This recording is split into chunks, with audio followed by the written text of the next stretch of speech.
Trump makes another presidential immunity defense attempt in defamation case. Attorneys for Carroll argued he had waived that defense. Attorneys for former President Donald Trump made yet another attempt at arguing that the former president has a presidential immunity, or absolute immunity, as a U.S. Supreme Court decision came to describe it, in the defamation case against him brought by writer Carroll.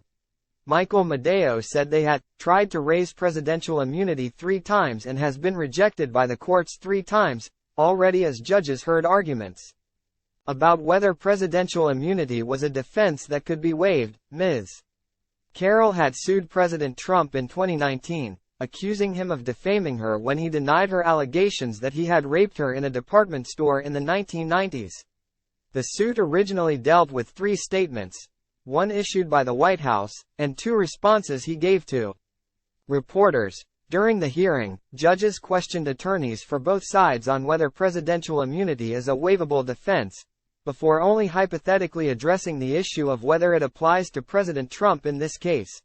The judges and Ms. Carroll's attorney noted that President Trump did not invoke presidential immunity right off the bat. He had made other arguments and invoked an anti-SLAPP, strategic lawsuit against public participation, defense first, and only argued he had presidential immunity after Ms. Carroll amended her lawsuit. A party that believes they are absolutely immune does not behave the way Mr. Trump has, attorneys for Ms. Carroll argued. Attorneys for President Trump argued that if a judge could waive presidential immunity, it would damage the separation of powers the defense seeks to protect. President Trump's legal team's position is that this is a jurisdictional defense, and not a merit-based one.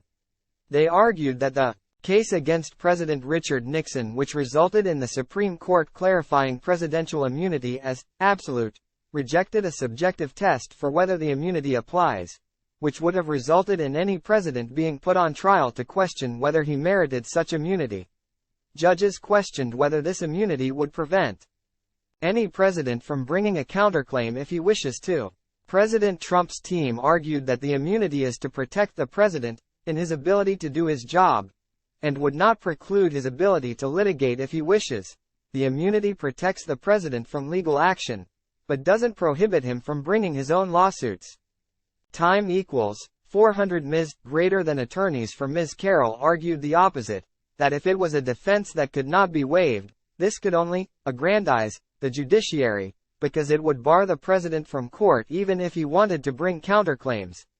They argued that deeming it a defense that could be waived would not chill future presidents, because it can still only be voluntarily waived. Furthermore, they argued that this defense was prejudicial, because it was bringing sprung on them 3 years into the case.